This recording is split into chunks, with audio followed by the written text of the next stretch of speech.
कि हम लोग अब अपने कार्यक्रम के समापन की ओर हैं और अभी तक आप लोग ने जो प्यार और सहयोग दिया है बहुत ही वंदनीय है। जो आप लोग सुबह से हम लोग का सहयोग कर रहे हैं, हम लोग के साथ बैठे हैं और बीते 7 साल जो फ्लाई ड्रीम के रहे हैं वो आप सबके सहयोग से ही रहे हैं। तो एक बार तो अपने लिए एक बार जोरदार तालियां बजा दीजिए आप लोग, क्योंकि आप लोग इसके हकदार हैं। अगर आप नहीं होते शायद फ्लाई ड्रीम नहीं होता, क्योंकि केवल जैन जी और मिथिलेश जी के होने से फ्लाई ड्रीम नहीं है, आप लेखकों की वजह से फ्लाई ड्रीम है और आपके लिए ही फ्लाई ड्रीम है। तो एक बार जोरदार अपने लिए ताली बजा लीजिए आप लोग। अच्छा मिथिलेश जी, हम लोग बातचीत शुरू करेंगे या मैं सवाल करूं उससे पहले एक बड़े बड़े अक्षरों में आपने पीछे लिखवा रखा है किताबें जरा हटके। तो ये किताबें जरा हटके क्या है? मतलब ये थोड़ा समझ में नहीं आ रहा है कि किताबें जरा हटके क्या है, जरा इसके बारे में बताइए जरा। Thank you Anmol ji. And पहली बात तो थोड़ा सा आवाज़ मेरी बैठी हुई है। एक्चुअली हम 10 दिन से काफ़ी इस प्रयास में थे कि किताबें ज़रा हटके जो हमारा कार्यक्रम है ये हज़ारों लाखों उन हिंदी में जो मूल किताबें पढ़ना चाहते हैं उन पाठकों तक पहुँचे। और अनमोल जी मैं आपका धन्यवाद देना चाहता हूँ जिस तरह से बुक वाला ने और बाकी जितने भी यहाँ पर गेस्ट मौजूद हैं, लेखक मेरे खासकर, जो सिर्फ एक बार हमारे संपर्क करने पे यहाँ पहुँच पाए, और सभी होस्ट चाहे विकास नैनवाल जी हो, सौम्य जी हो, नेहा जी हो, समीर जी हो, सभी लोग अलग अलग जगह से आए। और बस मैं यही कहना चाहूँगा कि यही है किताबें ज़रा हटके की ताकत कि लोग यहाँ तक पहुँचे। और बस मैं इन्हें चाहता था कि लोगों तक ये बात पहुँचे। और किताबें ज़रा हटके जो आपने, अगर मैं उसका एक लाइन में उसका आंसर दूँ तो वो यही है कि किताबों की भीड़ में कुछ अलग, जैसा हमारा टैगलाइन है किताबों की भीड़ में कुछ अलग सा। क्योंकि आपने देखा होगा कि जो रीडर्स हैं वो अनुवादित किताबें ज़्यादा पढ़ना पसंद करते हैं, अगर मैं फ्लाई ड्रीम पब्लिकेशन की किताबों की बात करूँ, है ना। जैसे अगर मैं जब कोई हैरी पॉटर जैसी किताब का आंकड़ा देखता हूँ, मैं कोई और भी कई ऐसी फैंटेसी किताबें हैं अगर उनका हिंदी का आंकड़ा देखता हूँ, अगर मैं कोई दूसरे प्रकाशकों का, जी तो उसके मुकाबले में हिंदी में मूल किताबों में 10% का भी वो आंकड़ा नहीं है। क्योंकि जब मैं अपनी पहली किताब लिख रहा था तो वो हॉरर किताब थी, फिर मैंने रोमांस लिखा, उसके बाद पिछले 4 वर्षों से मैंने कोई किताब लिखा नहीं जो रोमांस या उसमें थी। जी। क्योंकि कहते हैं ना अनमोल जी कि बहुत लोग कहते थे कि आपके पास जब एक हिट फार्मूला होता है जिससे आप फेमस हो जाते हो, लोग पहचानने लग जाते हैं, बिल्कुल। चाहे वो ऑक्सीजन मेरी किताब हो, चाहे वो जस्ट लाइक दैट हो। पर फिर भी इसके बाद पिछले 5 वर्षों से मैंने कोई भी रोमांस और हॉरर की किताब नहीं लिखी। इसका रीज़न ये था, मैंने बच्चों के लिए 2 उपन्यास लिखे। क्योंकि अगर मैं इस मुख्य धारा का अगर एक प्रकाशक हूँ तो मुझे ये भी एक्सेप्ट करने में कोई हर्ज नहीं है कि मैं भी किताबें ज़रा हटके में अपना सहयोग दूँ। बिल्कुल। मैं ये नहीं चाहता, मैं ये एक्सपेक्ट नहीं कर रहा हूँ कि समीर घोषाल जी हो, समीर जी हो या फिर सुमन जी हो, ये इनसे मैं रिक्वेस्ट करूँ कि आप अलग लिखिए, पर मुझे भी तो कुछ अलग करना है। बिल्कुल। दूसरा, एक प्रकाशक के नाते जो मेरी एक भूमिका है वो अलग है और लेखक के नाते एक भूमिका मेरी अलग है। तो किताबें ज़रा हटके की जो कहते ना, जब भगत सिंह ने कहा था कि बहरों को सुनाने के लिए एक धमाके की आवाज़ ज़रूरी होती है, शायद ये वही धमाका है किताबें ज़रा हटके।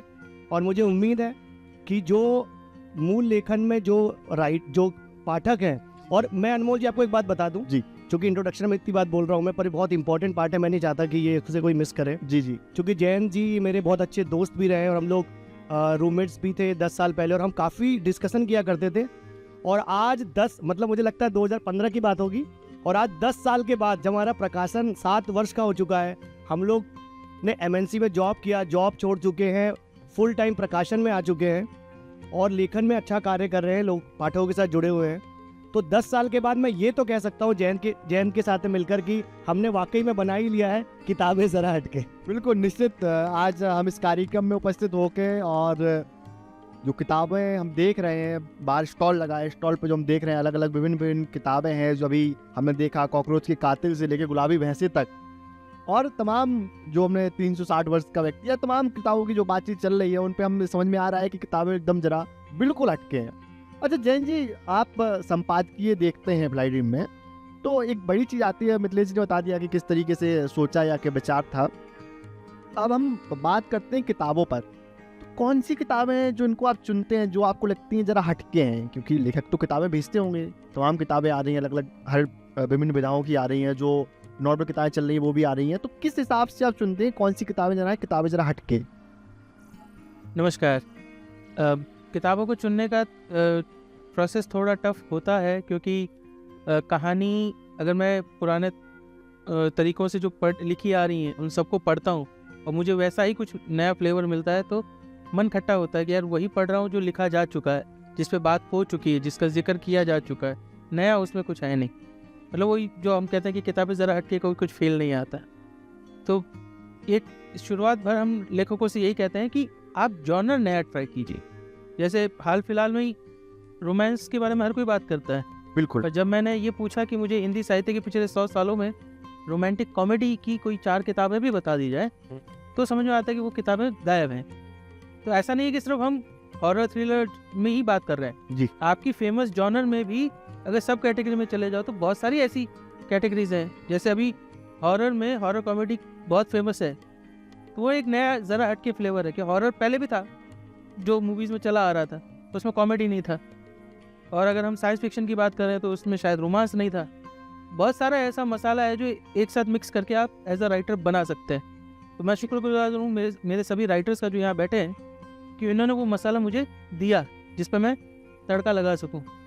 और उन्होंने बशर्ते हमारे साथ जो आपने जिस तरह से संपादन का बात किया कि हम संपादन को भाषा का ही अंग मान के चलते हैं कि भाषा सही करने को संपादन मान लिया, वैसा काम फ्लैटिम ने ना पहले दिन किया ना आज के दिन कर। अच्छा, एक चीज़ मैं इसमें आपको बीच में रोकना चाहूँगा। एक चीज़ और हम आजकल देख रहे हैं, हमारे बीच में कई वरिष्ठ लेखक भी बैठे हैं, सुमन जी हैं, जमीन जी हैं, या पुराने समय में देखा जाता था कि संपादक नाम की संस्था होती थी जिसमें कई सारे संपादक की टीम होती थी, कई सारे लोग होते थे जो जिनके माध्यम से वो किताब गुजरती थी, उसका जो किताब एक व्यक्ति तक पहुंचती थी तब किताब छपती थी। अब हम देखते हैं कि संपादकीय के नाम पे केवल किया जाता है कि आपकी हिंदी ठीक कर दी जाएगी, आपकी किताब का लेआउट ठीक कर दिया जाएगा, ये संपादकीय हो गई है। तो फ्लाई ड्रीम में किस तरीके से संपादकीय होती है, या क्या फ्लाई ड्रीम में भी संपादकीय टीम है, या जो संपादकीय का आज ढंगा चल रहा है कि किताब आई, उन्होंने उसको टाइपिंग सही की, उसकी हिंदी सही की और ख़त्म हो गई, या इस तरीके से आप भी फॉलो कर रहे हैं, उसी ढर्रे में जा रहे हैं? 2-3 छोटे एग्जाम्पल से शुरुआत कर जी। जी। नेहा जी आज हमारे बीच में है।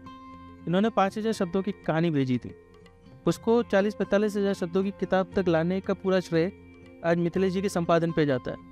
वो नेहा जी का लेखन है उसमें जी, और वो जो संपादन है, वो जो विजन है कि इस कहानी को कैसे हम आगे तक लेके जाएंगे। 5000 शब्दों की लेखिका को आज 3 पार्ट्स की आपने गोल्डन 5 सीरीज दे दी है, वॉल्यूम 3 तक आ चुकी है, वॉल्यूम 4 अगले जनवरी में आ जाएगा, मगध क्रॉनिकल्स अभी रिलीज हुई। इसी तरह जब हम बात करते हैं तिलिस्मी खजाना की, वो 10,000 शब्दों की अलग ही कहानी आई थी, जिसका फ्लो नहीं था, जिसका स्ट्रक्चर नहीं था, कहानी अच्छी थी। तो जब हम बात करते हैं उस कहानी को उपन्यास कैसे बनाएंगे, तो फिर एक एक सीन पे बात होती है, एक एक ट्रांजिशन पे बात होती है कि कैरेक्टर का डायलॉग कैसा होगा, प्रेजेंटेशन कैसा होगा, राज्य का नक्शा कैसा होगा। आप समझ लीजिए कि हमें ब्लैंक कैनवस दिया जाता है जिस पे हमें लिखना नहीं होता है, मैप बनाना होता है, और मैप में रूट होता है कि ये चीज़ें यहाँ से यहीं जाएगी। और मैंने यही पाया अपने लेखकों में कि हमने वो जो संपादक की शुरुआत की थी, वो उंगली हमें हर किताब में नहीं पकड़नी पड़ी। वो पहली और दूसरी किताब के बाद लेखक को भी समझ में आ गया कि ये ज़रा हटके का फ्लेवर है। तो हम इन 7 सालों में जो हमारे साथी लेखक हैं उनके साथ काम करते रहे, और नए लेखकों के साथ जुड़कर हमारी संपादकीय टीम जो कि अब धीरे धीरे बढ़ती जा रही है, मोहित जी जैसे अभी आप सेशन करके गए, तो कहानी बनने से लेके कहानी का फाइनल ड्राफ्ट वो फ्लाई ड्रीम के अंदर होता है। लेखक जो भेजता है वो एक कॉन्सेप्ट मैन्युस्क्रिप्ट आप कह सकते हो, पर उसका जो फाइनल ड्राफ्ट बनता है वो सिर्फ और सिर्फ फ्लाई ड्रीम के संपादकीय टीम के अंदर बनता है। अच्छा मिथिलेश जी, जैसे जयंती ने बताया कि आपने नेहा जी की किताब में बताया किस तरीके से चेंज करनी उन्हें चेंज किया, और वो एक छोटी सी कहानी बड़ी किताब के रूप में गई। मुझे जानकारी है, इसको करेक्ट कीजिए अगर मैं गलत हूँ तो, कि कई सारे राइटर्स जो थे जिनसे आपने कहा कि आप ऐसा लिखिए, हम ऐसा प्रकाशित करेंगे, उन्होंने फिर उस तरीके से लिखा, फिर आपने उसे प्रकाशित किया। वो छोटी छोटी कहानी लिखते थे कई सारे ऐप्स पर या सोशल मीडिया पर, उसे फिर आपने किताब के रूप में बदला। तो अगर आप नाम ले सके तो कौन से लेखक थे या कौन सी उनकी किताबें हैं, उसका क्या इम्पैक्ट पड़ा? वो कहानी छोटी सी थी, अब किस तरीके से वो लोगों के बीच में जा रही है और लोगों का क्या रिस्पॉन्स उस पर आ रहा है, इसके बारे में, अगर इस कहानी के बारे में आप बताएं, कैसे आपने लिखवाया, क्या समस्याएं आई उस लिखवाने के समय, या क्या उसमें क्या आनंद था, क्या जर्नी थी, उस जर्नी के बारे में एक बार बताइए। पहली बात तो समीर गांगुली जी का जब सेशन चल रहा था तो उन्होंने एक बड़ी अच्छी बात कही थी कि मिथिलेश से जब मेरी बातचीत हुई तो उसने ये मुझे कहा था कि ये जॉनर बहुत ज़्यादा सक्सेस नहीं भी होगा समीर जी, मैं आपकी किताब तो प्रकाशित कर रहा हूँ, पर एक समय आएगा जब ये साइंस फिक्शन की किताबें बहुत चल रही होगी हमारे पास में, चूँकि 325 साल का आदमी भी उसमें से एक शामिल किताब है जिसका द्वितीय संस्करण आज लॉन्च हुआ। तो मेरे बहुत ही क्रिएटिव, जैसे जयंत जी ने बहुत अच्छा एग्जाम्पल दिया, क्योंकि हम लोगों ने इतना समय, उस समय जब हम ऑफिस से आते थे, हम काफ़ी चर्चा करते थे कि एक ही डेस्क पर बैठ के हम लोग सोचते थे कि यार ऐसा प्रकाशन करेंगे, ये करेंगे, और आज वही माहौल बदल गया है और हम लोग वैसे ही प्रकाशन कर रहे हैं। तो क्या हुआ कि जैसे आपने कहा ना कि मैंने बहुत लोगों से पूछा, तो मैं सुमन वाजपेयी जी से मेरी जब बात हुई तो सुमन जी मुझे पूछे कि मिथिलेश तुम बताओ, मैं तो ऐसा लिख सकती हूँ। मैंने उनको बोला कि आप कुछ भी लिखिए, पर कुछ ऐसा तो लिखिए कि वो लगे कि फ्लाई ड्रीम पब्लिकेशन की किताब है। वरना आप एक बाल साहित्यकार है, आपको इतने अवार्ड मिले, अवार्ड विनिंग राइटर है, आपको इतने अवार्ड्स मिले हैं, आपने हर जगह लिखा है, अगर वही एक किताब अगर मेरे पास भी आ जाती है तो फिर मेरे प्रकाशन का और मेरे संपादन का उसमें क्या योगदान रहेगा। दूसरी बात ये है कि मैंने बहुत सारे ऐसे लेखक हैं, जैसे मैंने आज़िम भाई बैठे हुए, वो अनुवादक हैं, और अभिनव भाई जो आज आए नहीं, अभिनव जैन जी की जो प्रतियारी वाली किताब है, सेम वही अभिलाष भाई जी की किताब थी, जो अपनी किताब अभी आई हुई जो भविष्यता के नाम से थी, अभी अवतार के नाम से है। जी। तो ये दोनों किताबें सेल्फ पब्लिशिंग की वजह से मुझे लग रहा था कि ये लोग कहीं ना कहीं उलझ चुके थे जी। तो जब मैंने इनसे बात की तो मैंने इनसे ये कहा कि मुझे लगता है कि ये किताब जो है काफ़ी पोटेंशियल है, जो हमें आगे तक लेके जाना चाहिए, और क्या अभिलाष भाई या अभिनव भाई ऐसा कुछ लिखा जा सकता है। तो उन्होंने कहा कि सर अभी तो एक ही किताब लिखा है हमने और सेल्फ पब्लिशिंग में वो किताब हमारी फंस गई, अब हमारा मोटिवेशन जा चुका है, अब हम कुछ लिखना नहीं चाहते जी। क्योंकि हमने काफ़ी पैसा दे दिया और हमारी किताब अब डूब चुकी है, हम लेखक नहीं बनना चाहते। यही एग्जाम्पल मुझे आई थिंक अभिलाष जी भी मुझे ये बात कही थी आज से 5 साल पहले। जैन जी ने बोला कि हमें उन किताब को प्रकाशित नहीं करना चाहिए जो सेल्फ पब्लिशिंग में आ चुकी, क्योंकि उसका मार्केट, जो राइटर का जो 50-100 लोगों का मार्केट होता है, वो खत्म हो जाता है। तो जो प्रकाशक होता है वो स्टार्टिंग की 100 किताबों से कमाना चाहता है। हर प्रकाशक चाहता है कि लेखक 100 किताबें खरीद ले। मेरे जितने भी लेखक हैं यहाँ पर, मैंने हर लेखक को बोला है आप कितनी भी किताबें खरीद लो, उससे फ्लाई ड्रीम पब्लिकेशन को कुछ फायदा नहीं होने वाला है, बिल्कुल, क्योंकि वो किताबें आपके लिए है। आप ये कोशिश करिए कि 200 किताबें लेने से बेहतर है कि वो 20 किताबें कोई ऐसी संस्था या ऐसे लोगों तक पहुंचे जो किताब खरीदना चाहते हैं। बिल्कुल। मैं समीर जी से, सुमन जी से, कोई भी मेरा ऐसा राइटर है उनसे पूछिएगा, मैं उनसे हमेशा, नेहा जी से भी मैं चर्चा करता हूँ कि हमें ऐसी कहानी पर काम करनी है। तो इसी तरह से अवतार श्रृंखला बनी, फिर अवतार में जैन जी ने अपना डिस्कशन किया, फिर पार्ट 2 आया। तो हम लोग टोटली, जब हम लोग दोनों अलग अलग लेवल पे काम करते हैं ना, तो हम सोचते हैं कि हमें टारगेट करना होता है, हम ऐसे विज़न लेके चलते हैं, और वो विज़न बोर्ड नहीं होता है, वो हमारे दिमाग के अंदर होता है। मुझे लगता है कि जैसे आज 7 साल के बाद मुझे लग रहा है कि मैं चाहता था कि साइंस फिक्शन की 5 किताबें हो, है मेरे पास, ठीक है, हिंदी में मूल 5 किताबें हैं मेरे पास। टाइम मशीन की 2-4 किताबें हो, वो 4 किताबें हैं मेरे पास टाइम मशीन में। तो मैं अभी भी बात करता हूँ लेखकों से और ये बोलता हूँ कि यार हमें इस कॉन्सेप्ट पे भी काम करना चाहिए। तो ये चीज़ें चल रही है और आगे भी इस जो हमारा हटके जो प्रयोग है उस पर हमारी चलती रहेगी चर्चा। अच्छा जैन जी, मैं 2 सवाल एक साथ पूछ लेता हूँ, आप संक्षेप में उसका उत्तर दे दीजिएगा, क्योंकि हम लोग समय समाप्ति की ओर बढ़ रहे हैं। हम लोग को समय वैसे ही कम दिया गया था, हालांकि टॉपिक काफ़ी विस्तृत है, जिस पे 1 घंटे का 2-3 घंटे भी आराम से बातचीत हो सकती थी, और वो भी कम रहेगा, लेकिन समय हमें 30 मिनट दिए गए हैं, उसमें से भी आधा समय तो हम लोगों ने निकाल दिया। जैन जी, 2 चीज़ें मैं जानना चाहूँगा। एक तो कवर फ्लाई ड्रीम पब्लिकेशन के बड़े प्यारे होते हैं, मतलब कोई भी दिखता है। पिछले दिनों मैंने एक दोस्त को कुछ किसी चीज़ के लिए किताब के 2-3 कवर भेजे, बोले भाई यार किताब में जो हो सो हो, तुम तो मुझे 4-5 किताबें भिजवा दो यार, कवर बहुत प्यारे लग रहे हैं। और इतने प्यारे कवर हैं कि देख के लग रहा है कि इन किताबों को सब खरीद लूँ मैं। तो किताब के कवर बहुत अच्छे होते हैं। एक चीज़ तो एक कवर के पीछे का क्या कॉन्सेप्ट रहता है, किस तरीके से बनवाते हैं। दूसरा ये कि यहाँ भी कई सारे लोग बैठे हैं, कई युवा बैठे हैं, या जो सोशल मीडिया के माध्यम से हम लोग को सुनेंगे देखेंगे, तो कोई लेखक है जो लिख रहा है, तो किस तरीके का लेखन करे और किस तरीके से आपको भेजे, इसके पीछे की एक किस तरीके की जर्नी क्या होता है, क्या तरीका होता है, कैसा आप चाहते हैं कि लेखक लिख के भेजे, कैसे भेजे, और दूसरा कवर, इन 2 के बारे में थोड़ा सा कास्ट है। कवर के बारे में तो हम दोनों के बारे में ये कह सकता हूँ कि हमने कॉमिक्स बहुत पढ़ी है, हमने एनिमेशन बहुत देखा है। तो in terms of direct colours के जो विजुअल होती है, टोन्स होती हैं, वो जो एनिमेशन में या कॉमिक्स में निकल के आती है, वो नॉर्मली आपको आम किताबों में या आम टीवी सीरियल्स में देखने को नहीं मिलती। हमने एनिमेशन के तौर पे एक ही सीन का, एक ही सिचुएशन का डार्कर से लेके ब्राइटर से ब्राइटर वर्जन देखा है, मूड वाइज। जब हम कवर बनाने बैठते हैं तो बचपन से मेरा कहीं ना कहीं ये मानना ही नहीं था कि बुक का कवर से कोई लेना देना नहीं है। पहली दिन से ही हमारी ये था कि कवर ऐसे होने चाहिए जो अट्रैक्ट करें, जो थीम पे जाते हों, और कवर हमारी कहानी को कहते हो। उसके लिए मैं सबसे पहले शुक्रगुजार हूँ हमारे निशांत मौर्य जी का, जो बहुत शानदार आर्टिस्ट हैं। वो हमारे विज़न को समझते हैं और हमसे कई बार हमारे विज़न से भी बेहतर हमें कवर बना के देते हैं और हमारा फीडबैक रहता है। उसके अलावा फिर हमारे बहुत सारे आर्टिस्ट जुड़ते गए जो रेगुलरली हमारे लिए कवर बना रहे हैं। एक हमारे साहब खान डिज़ाइनर हैं जो बहुत शानदार डिज़ाइनिंग करते हैं। ये सारा जो वर्क आप देख रहे हैं निशांत मौर्य जो साहब खान के कोलैबोरेशन का काम है। रोहित कर हैं, बहुत फिर कॉमिक्स की वजह से हमारे पास कई आर्टिस्ट जुड़े हुए हैं। तो हमने चीज़ों को बहुत ज़्यादा विजुअली ही देखा है। मतलब हम लोग किताबें प्रकाशित करते हैं, मैं और मिथिलेश, पर चाहे वो हमारी बातचीत करने का तरीका हो या हमारा विजन हो, वो पूरा का पूरा विजुअल है।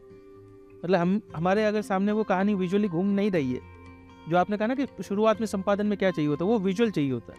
वो विजुअल जितना क्लियर होगा, जितना साफ होगा, उतना मेरे लिए आसान होगा कि मैं उस चीज़ को रिप्रेजेंट कर पाऊँ। हाल ही में मिथिलेश जी ने कई ऐसे कवर हैं जो कह सकते हैं कि हमारे बेहतर ही कवर माने गए, तारीफ ही हुई, पर ओवर द इन 7 सालों में हमने कहा कि नहीं, चेंज कर दो।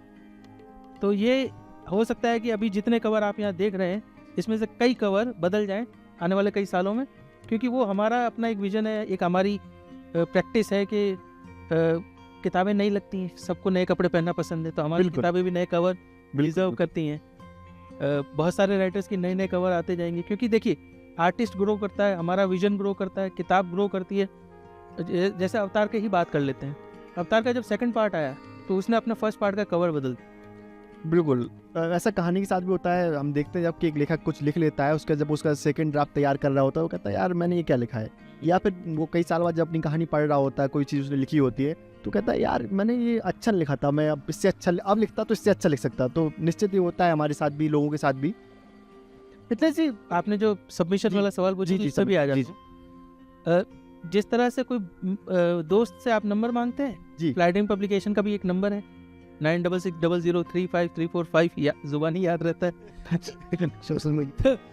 उस नंबर पे आप एक मैसेज भी कर देंगे, SMS कर देंगे, व्हाट्सएप कर देंगे, जहाँ से भी आपको सोशल मीडिया से, आप चाहे इंस्टाग्राम से, फेसबुक से, आपको सिर्फ फ्लाइटिंग पब्लिकेशन सर्च करना है। जो भी लिंक आपको पहला मिलता है कांटेक्ट करने का, वहाँ से आप कांटेक्ट कर लीजिए। ईमेल आईडी भी है टीम फ्लाई ड्रीम्स, सिंपल है, हम पूरी टीम है जो लगातार इस पर काम कर रही है। तो आपको बस एक मैसेज भेजना है, उसके बाद हम आपसे फॉलोअप करेंगे। हम सारी जानकारी आपसे जो हमें किताब के लिए चाहिए होती है वो मांगेंगे। कोई ऐसा स्टैंडर्ड फॉर्मेट नहीं, क्योंकि ऑब्वियसली बात है हर कहानी का कोई स्टैंडर्ड तरीका नहीं होता कि वो उसी तरह से लिखी गई है। और जैसा हम बता चुके हैं कि कई बार राइटर के विजन में नहीं होता। बहुत सारे राइटर्स हमारे पास है, सर हम कहानी सोच ही रहे, अभी लिखा भी कुछ नहीं है जी, तो उनके लिए भी ये नंबर ओपन है, ईमेल आईडी ओपन है। बहुत ज़्यादा नहीं लगता, अगर आप ये गूगल सर्च कर सकते हैं तो फ्लाइटिंग पब्लिकेशन के सारे द्वार सबमिशन के लिए आपके लिए ओपन है। कोई उसमें ज़्यादा ऐसे सोचने की ज़रूरत नहीं है, सरल है, सिंपल है, आपको पूरा पैम्पर किया जाएगा सबमिशन के लिए। अच्छा मिथिलेश जी, जैसे कि आपने बताया सोन में बैठे हैं, समीर सर बैठे हैं, कि आप लोगों ने, ये लोग पहले से भी लिख रहे थे, खूब सारी इन लोगों की कहानियाँ या छोटी छोटी कहानियाँ, कविताएँ खूब छपी हैं। तो आपने ऐसा क्या नया इन लोगों से लिखवा लिया कि आप आज इतना वो कर रहे हैं कि नहीं, आपने भाई कुछ नया लेके आए हैं, कुछ अलग कर रहे हैं, कुछ हटके कर रहे हैं। तो बाल साहित्य, किशोर साहित्य में बहुत समय से काम हो रहा है, हमेशा से काम हो रहा है, खूब कहानियाँ, कविताएं लिखी जा रही हैं, आप लोग क्या नया करवा रहे हैं ऐसा, जो मतलब इतना क्रेडिट लेने के लिए आप बैठे हैं एकदम कि नहीं नहीं भाई हम तो एकदम अलग करा रहे हैं। तो क्या अलग करा रहे हैं आप, थोड़ा सा इस पर बताइए जरा, मतलब जिसका क्रेडिट इतना लेना चाह रहे हैं आप, तो क्या है ऐसा नया? देखिए अनमोल जी, और आस्किंग दिस क्वेश्चन टू, क्योंकि ये शो जो है वो लेखकों का है, आई थिंक इसका जवाब लेखक बेहतर दे पाएंगे। आप लोग कुछ अलग लिख रहे हैं फ्लाई ड्रीम्स में या वही रूटीन से? मतलब आप लोग अलग लिख रहे हैं। तो नॉर्मली ये है कि मेरी जब बातचीत होती, इवन जब मनमोहन भाटिया जी, सोचिए उन्होंने जब एडवेंचर ऑफ गोलू लिखा, और जब नेहा अरोरा जी की किताब मेरे पास आई, और ब्रिलियंट एडवेंचर ऑफ गुरु क्या मतलब कहानी संग्रह ही है या क्या? नहीं, देखिए पहला तो मेरा एक सिंपल सा फंडा है कि कहानी संग्रह, मुझे नहीं लगता कि बहुत ज़्यादा आप मेहनत करते हैं, क्योंकि छोटी छोटी कहानियाँ होती है। हाँ, कहानी संग्रह वही मैं आपसे कह रहा हूँ, और कहानियाँ और कविताएं तो खूब है बाल साहित्य में। जी जी, आप लोग क्या नया ला रहे हैं, कुछ और तो जैसे भी आपने एक सवाल पूछा था कि क्या हम लोग किस तरह से एक चर्चा करते हैं, तो आपको बता दूं कि जैसे आज योगेश मित्तल जी का हम एग्जांपल लेते हैं, मनमोहन जी का भी एग्जांपल अभी जैसे मैं ले रहा था कि मनमोहन जी ने सामाजिक किताबें लिखी है, कहानी संग्रह लिखा है, रिश्तों की छतरी, बहुत सारी किताबें उनकी आई, उन्होंने हॉरर लिखना स्टार्ट किया। फिर मैंने मनमोहन जी से चर्चा की कि हॉरर पे हमें काम करना चाहिए। फिर एडवेंचर ऑफ गोलू जो एक सीरीज़ है, तो मैं आपको बता दूं कि मेरे दिमाग में सिंपल सा एक क्लियर पिक्चर बहुत समय से है, और ऐसा नहीं है कि अगर वो नहीं होगा तो मैं इसको छोड़ दूंगा। मेरा मतलब ये है कि बस चलते रहो चलते रहो चलते रहो, वो मंजिल तो मिलनी है, ठीक है। और मुझे मंजिल वो चाहिए भी नहीं, मुझे तो उन रास्तों को एंजॉय करना है जैसे कि ये जर्नी चल रही है। तो क्या हुआ कि जब मैं बच्चों की, किशोरों की जो श्रृंखलाओं पे काम कर रहा, जैसे कैम्ब्रिज से आज बच्चे आए थे, हमारी सिलेबस में किताबें लगी है, 14 को हम लोग वहाँ जाने भी वाले हैं, तो इंट्रैक्शन अच्छा होगा। तो क्या हुआ कि मैंने, अब आपको बता दूं, एडवेंचर ऑफ गोलू ना एक बच्चे की कहानी है, वैसे ही कॉकरोच के कातुल 2 बच्चों की कहानी है सर, 2 बच्चों की कहानी है, अभी और जीत।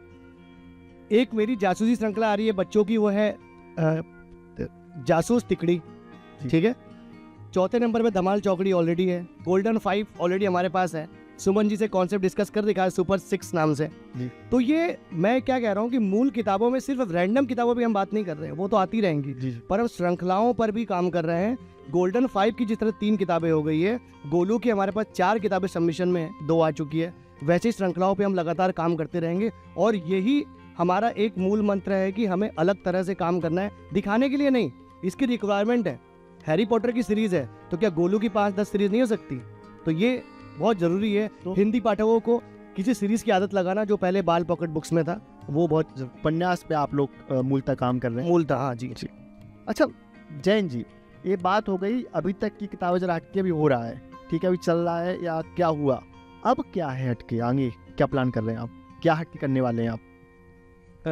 फ्लाइटिंग पब्लिकेशंस हमेशा अपने लेखकों से कहता आया है कि सिर्फ किताबों तक हम सीमित नहीं रहने वाले, ये एक मीडियम है, एक फॉर्मेट है जिस पे हम अपनी नींव खड़ी करेंगे।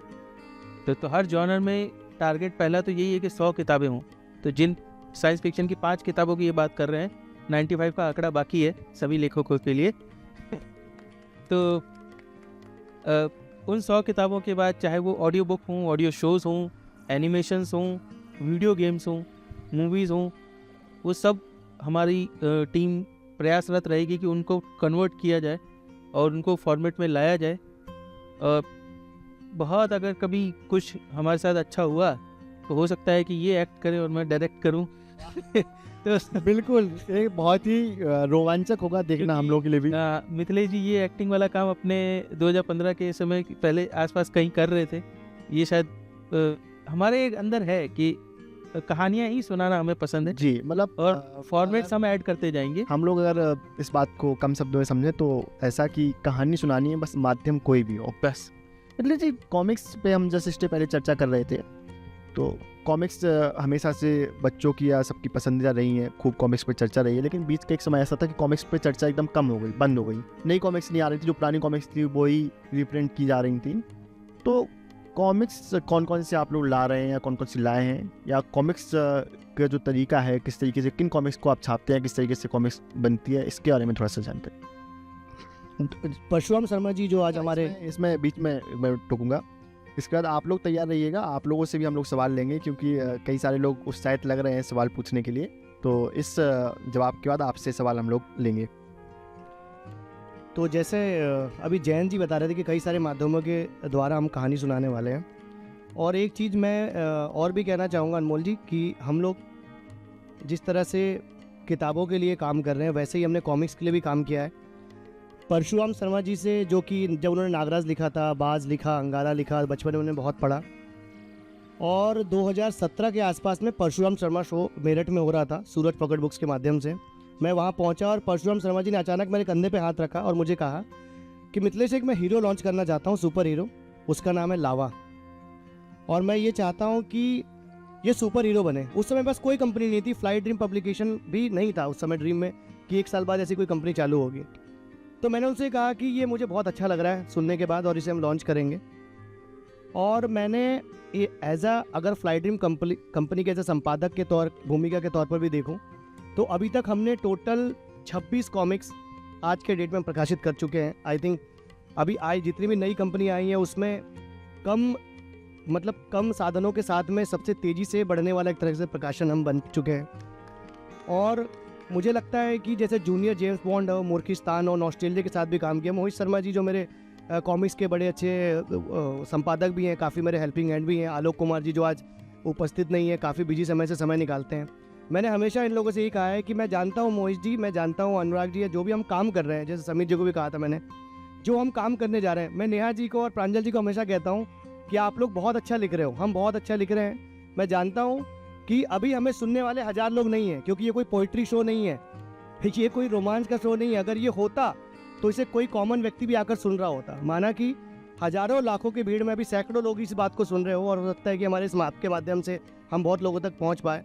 तो फ्लाई ड्रीम्स का जो मकसद है वो यही है कि कॉमिक्स के द्वारा भी हम लोगों तक पहुंचे, और वो सिर्फ सुपर हीरो तक ही ना सीमित रहे। गोल्डन 5 की श्रृंखला को भी हम कॉमिक्स में लेकर आए हैं। इवन फाइटर मुंडी की जो श्रृंखला है उसको भी हम लोग जी ब्लैक एंड व्हाइट मांगा स्टाइल में हम लोग आगे करने वाले हैं। तो कई सारी चीज़ें हैं, और मुझे लगता है जैसे भी आपने आज लॉन्चिंग किया जो जी जी आदिवासियों ट्राइब पे जो हमने भज्जू श्याम और गुलाबो सफेरा पे जो हमने कॉमिक्स निकाली, तो लोगों ने मुझे पूछा कि ये कोई आपकी सुपर हीरो की कॉमिक्स नहीं है। मैंने कहा कॉमिक्स सुपर हीरो की वो नहीं है, लेकिन हमारे विजन के अनुसार उस कॉमिक्स की रिक्वायरमेंट है। और कॉमिक्स आपको बता दो, कॉमिक्स सिर्फ बच्चे नहीं पढ़ते। जिस तरह सुपरमैन देखने के लिए सिर्फ बच्चे नहीं जाते हैं, तो आप ये हिंदी के रीडर को बोलना बंद करिए कि कॉमिक्स सिर्फ बच्चे पढ़ते हैं। कॉमिक्स बच्चे नहीं पढ़ते हैं, हम भी पढ़ते हैं, और हमसे पहले भी बड़े वाले पढ़ के चले। जी बिल्कुल, मैं तो लगभग आपकी सभी कॉमिक्स पढ़ता हूँ, और अन्य भी राज कॉमिक्स या अलग अलग जैसे कॉमिक्स लगे पढ़ता हूँ। कि कॉमिक्स में मज़ा आता है, अलग ही दुनिया होती है वो। तो सवाल तो काफ़ी सारे हैं, मैं पूछना भी चाहता हूँ, लेकिन चाहते हैं कुछ जनता से, आज जो आप लोग लेखक बैठे हैं, क्योंकि लेखक का एक कार्यक्रम है, तो लेखकों से पूछ लेते हैं एक बार रॉयल्टी मिल रही है या नहीं मिल रही है। तो माइक जनता तक पहुँचा दिया जाए। नमस्कार, मेरा नाम अशोक गोयल है। मैं मिथिलेश जी से पूछना चाहता हूँ कि रॉयल्टी सिर्फ उन्हीं लेखकों को दोगे जो आपके लिए लिखते हैं, कि हमारे जैसों को भी दोगे जो आपके लिए नहीं लिखते? सर मैं तो ये चाहता हूँ, मैं ऐसे लेखक के तौर पर, कि मुझे वो रॉयल्टी भी मिले जो दूसरों को नहीं मिल रही है वो भी झोली भर भर के मुझे मिले। और मैं सही बता रहा हूँ, उस रॉयल्टी का मैं यूटिलाइजेशन सिर्फ पब्लिकेशन में ऐसे राइटर के साथ मिलकर काम करना चाहूँगा, ताकि योगेश मित्तल जी हैं, चाहे प्रांजल सक्सेना जी हैं, नेहा जी हैं, ये लोग 10-10, 20-20 श्रृंखलाएं लिखते रहें। सर मुझे तो रॉयल्टी वो इसलिए चाहिए।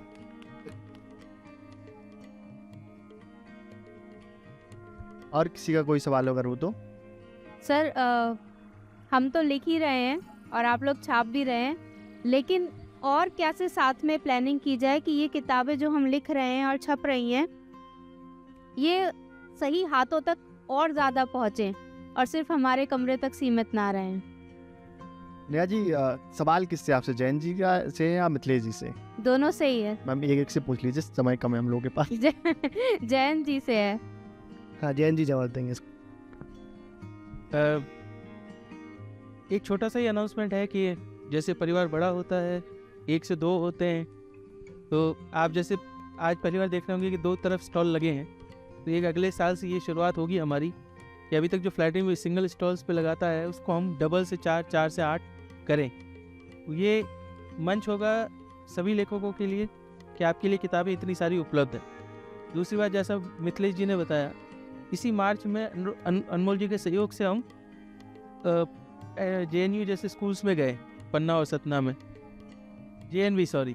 तो आप वहाँ समझ सकते हैं कि हम बच्चों से डायरेक्ट जुड़े हैं। हमने वो जुनून देखा है कि वो 100 रुपये के अंदर भी किताब लेने का जो जुनून है वो शायद आजकल बड़ों में भी नहीं दिखता। तो डायरेक्ट अप्रोच टू स्कूल्स, जहाँ जिसके लिए डेडिकेटेड किताबें हैं, इसको ऑडियंस टारगेटिंग कहते हैं। तो हमने अभी किताबों को सेग्रीगेट करना शुरू कर दिया है एज़ पर ऑडियंस। वो टारगेट की जाएंगी, एडवर्टाइज़ की जाएंगी, उस तरह के प्लेटफॉर्म्स पे पहुंचाई जाएंगी। और जैसा कि मैंने आपसे कहा कि जैसे जैसे उसका मीडियम चेंज होगा वैसे वैसे वो और ज़्यादा लोगों तक पहुंचेगी। मार्केटिंग को लेके हमारी टीम का एक प्रॉपर डेडिकेटेड डिवीज़न धीरे धीरे डेवलप हो रहा है, और मिथिलेश जी की पूरी इस पर कोशिश ही रहती है कि किताबें ना सिर्फ छपें पर वो निरंतर मार्केट में बनी रहें। कवर चेंज करने का आइडिया भी उसी से ही आता है कि एक नया कवर आएगा, एक नई पहचान आएगी, तो शायद किताब को एक नया फ्लेवर, एक नया जंप मिले। खुद मिथिलेश जी की ही किताब ऑक्सीजन का हमने कवर चेंज किया था, तेरी इश्क वाली खुशबू का नया कवर है। पुराने किताबों के कवर बदलने से शायद कहानी तो नहीं बदलती है, पर एक नया फ्लेवर ऐड होता है। एक किताब का हमने ये फार्मूला टेस्ट भी किया था, जा को हमने जब भाग चुड़ैल भाग किया तो किताब 10x हो गई सेल्स में। तो हमें ये एक्सपेरिमेंट्स करते रहने हैं, ये काम करते रहने हैं कि कौन से मेथड से वो किताब सेल बढ़ाएगी। और आपसे ज़्यादा हमें ज़रूरत है सेल्स की। प्लैटिनम चाहता है कि लाखों प्रतियां हम महीनों पहले क्वार्टर में बेच लें हर लेखक की। हम वो प्रकाशक बनना चाहते हैं जहाँ शायद लेखक को कोई ना जानता हो, पर सिर्फ प्रकाशक ने छापी है उस गारंटी पे लाखों प्रतियां बिकनी चाहिए। जी जी सर के सवाल हम ले गए। जैन जी ने काफ़ी नुस्खे अपने बता दिए हैं, तो जो नए प्रकाशक हैं या जो नए प्रकाशन शुरू करना चाहते हैं तो वो इन सब वीडियो को सेव करके रख लें ताकि वो लोग इस नुस्खे के आधार पर अपनी चीज़ों को कर सके। सर आपका सवाल। आदाब साहब, मैं मिर्ज़ा अजहर देवबंदी। अमूमन गज़ल कहता हूँ, गज़ल लिखता हूँ, उर्दू में लिखता हूँ, लेकिन पिछले वक्त कबल ये हुआ सिलसिला कि मैं एक नावल पे काम कर रहा हूँ, नावल लिख रहा हूँ, जिसके मैंने शुरुआती और आखिरी कुछ लिख दिए, दरमियानी किस्त रहती है। ज़ाहिर है मैं बिल्कुल नया हूँ इस चीज़ में, गज़ल अमूमन कहता हूँ, इसमें महारत हासिल है, लिखता भी रहता हूँ, लेकिन नावल नई चीज़ है मेरे लिए। लेकिन मैं कहानी को लिख रहा हूँ, तो मैं ये जानना चाहता हूँ कि मैं आपसे कैसे जुड़ कर ये सब चीज़ें सीख सकता हूँ और अपनी इस नावल को कैसे प्रकाशित कर सकता हूँ। जी बिल्कुल, मैं चाहूँगा जैन जी इसका जवाब दें। हालांकि जैन जी इसका जवाब अभी कुछ देर पहले दे चुके हैं, फिर भी मैं चाहूँगा कि एक बार संक्षेप में इसका जवाब दे दें, बाकी फिर आप मंच से उतर के। अमूमन मैं उर्दू में लिखता हूँ, ये मैंने बोला है। शायद अभी हिंदी की बात हुई थी, तो इस बारे में भी थोड़ा सा मैं डिस्कस करना चाहता हूँ। देखिए, फ्लैटनिंग पब्लिकेशन में मैं हमेशा शुरुआत से एक बात कहता आया हूँ कि गल्फ विधा के सिर्फ हम एकमात्र प्रकाशक हैं, क्योंकि हम इसी जॉनर के लिए जाने जाते हैं और इसी जॉनर के लिए हम फेमस हैं, और इसी जॉनर को मैं और मिथिलेश बहुत अच्छे और गहराई से समझते हैं, क्योंकि हमारा इसमें पठन भी है, पाठन भी है और लेखन भी है। तो मैं पहले लेखकों से यही कहूँगा कि जिस भी विधा को आप लिखने जा रहे हैं उसको पढ़िए, समझिए, उसको अच्छे से बेहतर जानिए। अपना ड्राफ्ट कंप्लीट करने के बाद उसको थोड़ा समय दीजिए कि आप उसको समझ पाएँ कि वो अभी प्रकाशित होने लायक है या नहीं। हर कहानी प्रकाशित होने लायक नहीं होती, पहले आपको ये भी समझना पड़ेगा। मेरी खुद की कई ऐसी किताबें हैं जो सिर्फ लिखी गई हैं, मुझे भी पता है कि अभी उस मुकाम पे नहीं पहुंची है कि उसे प्रकाशित करवाया जाए, ठीक है। तो ये पहला है कि हर लेखक को ये नहीं समझना चाहिए कि मेरी हर कहानी प्रकाशन योग्य है, पर मेहनत प्रकाशन योग्य ही करनी है आप। उसके बाद आता है कि जब वो प्रकाशन योग्य बन जाए, तो जैसा कि मैं बता ही चुका हूँ, फ्लैटनिंग पब्लिकेशन एक गूगल सर्च, एक नंबर दूर है आपसे। आप जब कांटेक्ट करेंगे, आप जब हमें अपनी चीज़ें भेजेंगे, तो आपको प्रॉपर्ली गाइड किया जाएगा।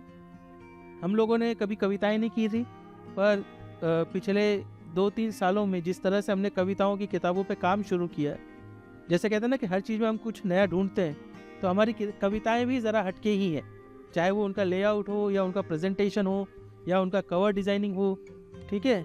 हमने कभी कविताओं को कविताओं की किताब की तरह नहीं देखा कि ये फूल पत्तियाँ हैं जिनको हर जगह लगा दिया जाए। कई बार लोग हमें कहते हैं कि आपकी कवर तो उपन्यास का लग रहा था, अंदर कविताएं हैं। तो वो हमारा फ्लेवर है जो हम लेके चलते हैं कि हमें आपकी किताब को किस तरह से मार्केट करना है, वो हम देखेंगे। खासकर मिथिलेश जी ने तो इवन बच्चों की राइम्स पे भी, नर्सरी राइम्स पे भी जो अभी हाल फिलहाल में काम किया है, जिस तरह से उनको प्रेजेंट किया है, जिस तरह से वो बच्चों में पसंद की जा रही है, स्कूल्स में सेलेक्ट की जा रही है, मुझे लगता है चाहे वो बच्चे हों बड़े हों, हर तरह की किताब के लिए फ्लैटरी में जगह है।